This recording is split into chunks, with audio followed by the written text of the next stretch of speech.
El aterrador motivo de qué fue lo que le pasó al Costa Concordia se esconde tras una negligencia humana que transformó un paraíso flotante en una tumba de acero.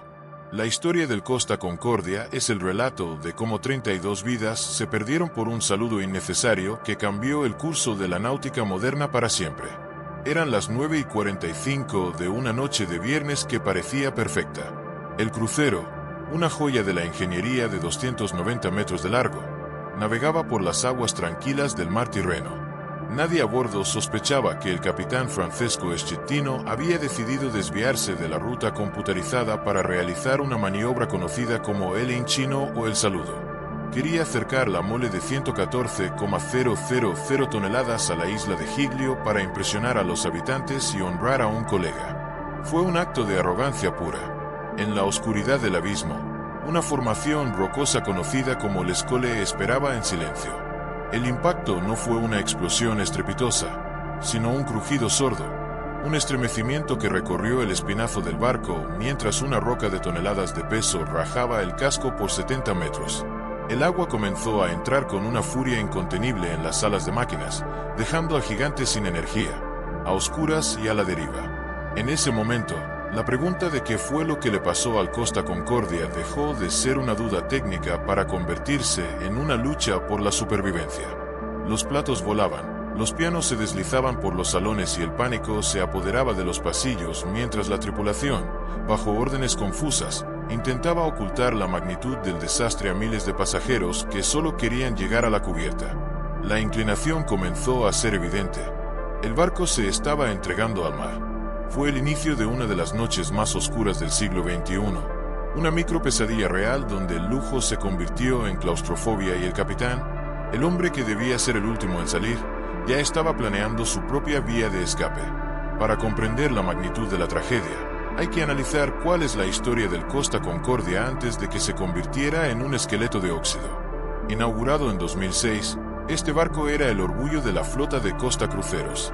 Con capacidad para más de 3,700 pasajeros y 1,100 tripulantes, era esencialmente una ciudad flotante dedicada al hedonismo.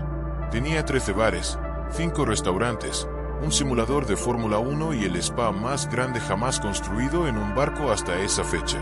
Sus interiores estaban decorados con mármoles, cristales y obras de arte que gritaban opulencia. Era un símbolo de la invencibilidad técnica del hombre moderno. Una estructura tan masiva que parecía imposible que algo pudiera perturbar su equilibrio en el agua. Sin embargo, su historia está marcada por una premonición oscura.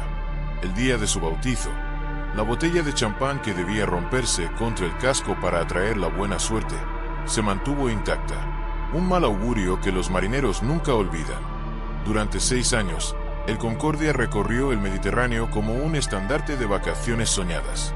Era un motor económico masivo y una obra maestra del diseño italiano. Pero su arquitectura interna, tan enfocada en el espacio para el entretenimiento, lo hacía vulnerable. Al inundarse los compartimentos estancos inferiores debido a la enorme brecha, la estabilidad se perdió de forma asimétrica, causando una inclinación que imposibilitaba el uso de los botes salvavidas del lado elevado. ¿Cuál es la historia del Costa Concordia? Es, en realidad, la historia de un diseño pensado para el placer que no pudo resistir el error humano más básico. La ingeniería falló porque la arrogancia en el mando fue mayor que cualquier medida de seguridad. El barco no se hundió en el abismo profundo. Se recostó de lado sobre una cornisa submarina, quedando parcialmente visible, como un recordatorio constante de que incluso el mayor palacio de cristal puede ser destruido por un solo segundo de mala decisión. Esta dualidad entre la belleza técnica y el desastre absoluto es lo que sigue fascinando a los investigadores años después del evento. La cifra que realmente estremece es saber cuántos pasajeros murieron en el Costa Concordia en medio del caos y la oscuridad. Un total de 32 personas perdieron la vida esa noche, pero los números no alcanzan a describir el horror de sus últimos momentos. Entre las víctimas había turistas de diversas nacionalidades, ancianos que no pudieron luchar contra la gravedad del barco inclinado y miembros de la tripulación que se quedaron atrás ayudando a otros. Uno de los casos más desgarradores fue el de una niña de 5 años, Diana Arlotti, quien murió junto a su padre tras no poder encontrar un lugar en los botes salvavidas y ser succionada por el agua que inundaba los pasillos internos. Cada una de estas 32 vidas es un testimonio de la negligencia criminal que ocurrió en el puente de mando. No murieron por el impacto inicial, sino por el retraso de más de una hora en dar la orden de evacuación oficial. Si la orden de abandonar el barco se hubiera dado de inmediato, es muy probable que todos hubieran sobrevivido. Sin embargo, Schettino y sus oficiales superiores perdieron tiempo valioso intentando minimizar el daño ante las autoridades portuarias. Durante esa hora de indecisión, el barco se inclinó tanto que los botes del lado izquierdo quedaron inutilizados. Esto obligó a cientos de personas a saltar a las aguas heladas o a intentar cruzar el barco por el interior, donde muchos quedaron atrapados en los ascensores o en salones que se convirtieron rápidamente en trampas mortales. Saber cuántos pasajeros murieron en el Costa Concordia obliga a mirar las imágenes de los buzos rescatistas que, semanas después, seguían encontrando cuerpos entre el barro y los muebles destrozados. El impacto emocional de estas pérdidas llevó a un juicio histórico, pero para las familias de los 32 fallecidos, ninguna sentencia de cárcel podría devolverles a sus seres queridos ni borrar la imagen de un capitán huyendo mientras ellos se ahogaban en el lujo que les habían vendido como seguro. La figura central de esta micropesadilla es, sin duda, Francesco Schettino. Su nombre se convirtió en sinónimo mundial de cobardía y negligencia. Mientras el pánico reinaba en las cubiertas y miles de personas luchaban por su vida, el hombre que debía ser el guardián de todas esas almas ya estaba a salvo en tierra firme. Su excusa oficial fue que tropezó y cayó dentro de un bote salvavidas, una explicación que nadie en el mundo se creyó. El momento más infame del desastre fue la llamada grabada entre Schettino y el oficial de la Guardia Costera, Gregorio De Falco. El audio, que se volvió viral, muestra a un De Falco furioso gritando la orden: «Vada a bordo, cazzo. Vuelva a bordo, carajo». La orden fue ignorada. Schettino se quedó en la costa, observando cómo su barco y sus pasajeros se hundían lentamente.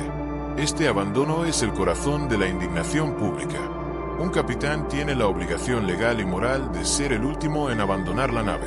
Al irse primero, dejó a la tripulación sin un mando centralizado, lo que agravó el caos. En el juicio posterior, se reveló que Schettino estaba distraído en el momento del impacto, supuestamente tratando de impresionar a una invitada no registrada en el puente de mando. El contraste entre su ego y la fragilidad del barco que comandaba es aterrador. Fue condenado a 16 años de prisión por homicidio involuntario, causar un naufragio y abandonar el barco. Pero el daño ya estaba hecho. La imagen del Costa Concordia acostado sobre las rocas de Giglio se convirtió en el monumento a su fracaso.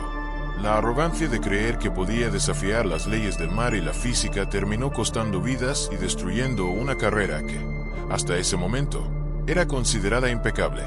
Su historia sirve como una advertencia eterna para cualquier líder. La responsabilidad no es un adorno del uniforme, es una carga que se debe llevar hasta el final, especialmente cuando el barco se está hundiendo. Dentro del barco, la realidad era una escena sacada directamente de una película de terror. Los testigos relatan cómo el sonido de los platos rompiéndose fue seguido por un silencio sepulcral antes de que los generadores fallaran. A oscuras, el sonido del agua entrando en los niveles inferiores era lo único que se escuchaba. La gente utilizaba sus teléfonos móviles para iluminar los pasillos, pero el ángulo de inclinación del barco crecía cada minuto, convirtiendo las paredes en suelos y las puertas en trampas. La desinformación era total. Por los altavoces, se decía que era solo un fallo eléctrico, instando a la gente a regresar a sus cabinas. Aquellos que obedecieron esa orden fueron los que corrieron el mayor riesgo de quedar atrapados. La evacuación fue un desastre logístico. Los botes salvavidas golpeaban el costado del casco debido a la inclinación, y algunos se atascaron, dejando a los pasajeros suspendidos en el aire. En el lado que se hundía, el agua comenzó a tragarse las cubiertas con una velocidad espantosa. La gente empezó a lanzarse al mar, nadando los pocos metros que los separaban de las rocas de Giglio. Los habitantes de la isla, en un acto de heroísmo espontáneo, abrieron sus casas, iglesias y hoteles para recibir a miles de náufragos empapados y en estado de shock. Mientras tanto, en las tripas del Concordia, algunos músicos y camareros se convirtieron en héroes olvidados, dirigiendo a la gente a través de laberintos de metal retorcido, mientras el barco gemía bajo la presión del agua. Fue una noche donde lo mejor y lo peor de la naturaleza humana salieron a flote. La belleza de la solidaridad de los isleños contrastaba con la oscuridad del puente de mando. Esa madrugada, cuando el sol empezó a salir sobre el Tirreno, el mundo despertó con la imagen de un gigante herido de muerte, una estructura de $1.000 millones que ahora era solo un estorbo metálico lleno de secretos y cuerpos sin vida. Durante 2 largos años, el Costa Concordia se convirtió en parte del paisaje de la isla de Giglio. Era una visión surrealista y macabra, un crucero masivo acostado de lado, con sus cubiertas superiores emergiendo del agua como las costillas de una ballena muerta. Los residentes de la isla tenían que convivir con este recordatorio diario de la tragedia. El barco se convirtió en una atracción turística morbosa. Miles de personas viajaban solo para tomarse una foto con el naufragio de fondo. Pero bajo la superficie, la situación era crítica. El peso del barco amenazaba con hacerlo resbalar por la cornisa submarina hacia un abismo mucho más profundo, lo que habría hecho imposible cualquier intento de recuperación y habría causado un desastre ecológico sin precedentes debido al combustible y los químicos que aún estaban atrapados en su interior. La presencia del barco afectó la economía local y la ecología del santuario de ballenas circundante. Los equipos de ingeniería de todo el mundo se reunieron para planear algo que nunca se había intentado a esa escala: enderezar el barco sin que se rompiera en pedazos. Era una operación de miles de millones de dólares. Mientras tanto, el interior del Concordia se pudría. Los muebles de lujo, la ropa de los pasajeros y los restos de comida se convirtieron en una sopa tóxica. Los buzos que entraban a inspeccionar el casco describían una atmósfera fantasmal, donde las pertenencias personales flotaban en el agua turbia como ecos de vidas interrumpidas. El barco ya no era una nave, era un cadáver industrial. Esta fase de espera generó la duda en el público sobre si el Costa Concordia seguiría en el agua para siempre o si el hombre tendría la capacidad de retirar ese monumento a la negligencia. Fue un periodo de tensión técnica y emocional, donde cada tormenta invernal amenazaba con terminar el trabajo que la roca del Escole había iniciado. En septiembre de 2013, el mundo puso sus ojos de nuevo en Giglio para presenciar la operación Parbuckling. Fue un hito de la ingeniería moderna diseñado para enderezar el barco. El plan consistía en construir una plataforma submarina gigante y fijar enormes cajas metálicas, llamadas cajones, a los lados del casco que estaban fuera del agua. Mediante un sistema de cables de acero con la fuerza necesaria para mover montañas, empezaron a tirar del barco milímetro a milímetro. Fue un proceso de 19 horas de angustia.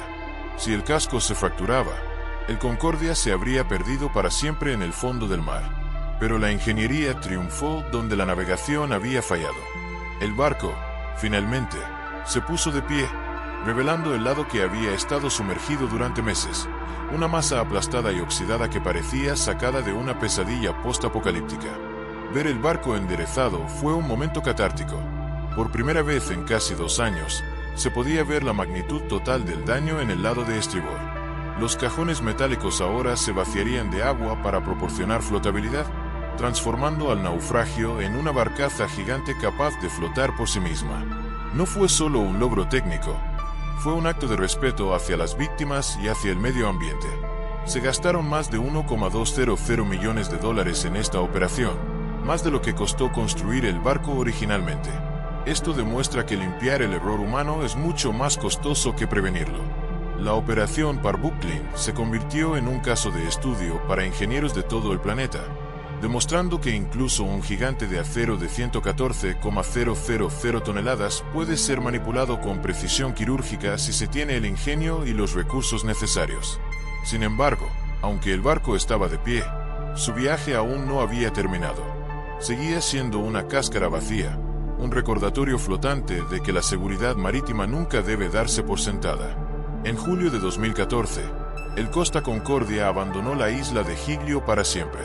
Fue un momento agridulce para los isleños, quienes habían formado un vínculo extraño con el gigante de acero. Remolcado por varios barcos de gran potencia, el Concordia comenzó su último viaje hacia el puerto de Génova. Avanzaba lentamente, a solo 2 nudos por hora, como una procesión fúnebre marina. Era una imagen poderosa.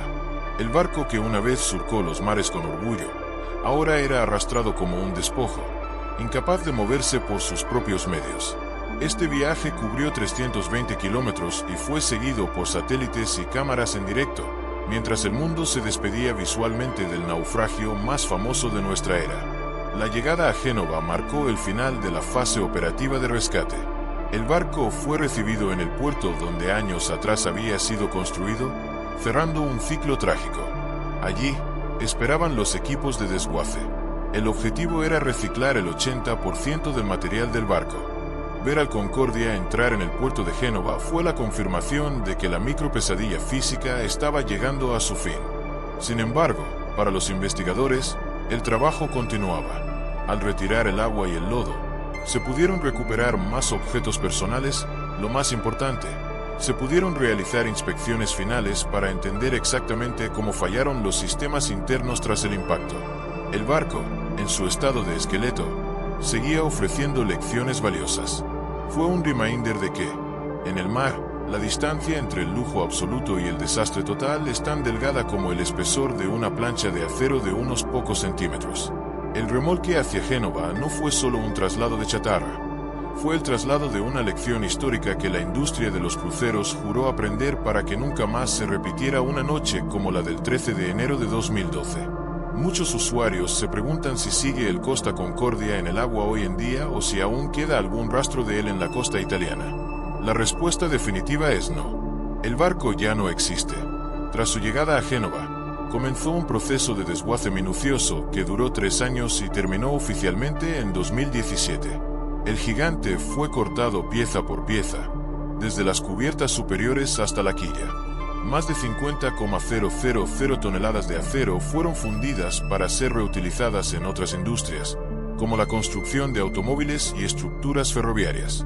Es irónico pensar que partes de lo que una vez fue el lujoso Concordia podrían estar hoy en los cimientos de un edificio o en el chasis de un coche que conduces. El lugar del naufragio en la isla de Giglio también fue sometido a una limpieza extrema. Se retiraron todas las plataformas submarinas, los cables y los restos de metal que habían caído al fondo del mar. Se realizaron trabajos de restauración de la flora y fauna marina, replantando praderas de Posidonia oceánica para intentar borrar la cicatriz que el barco dejó en el ecosistema.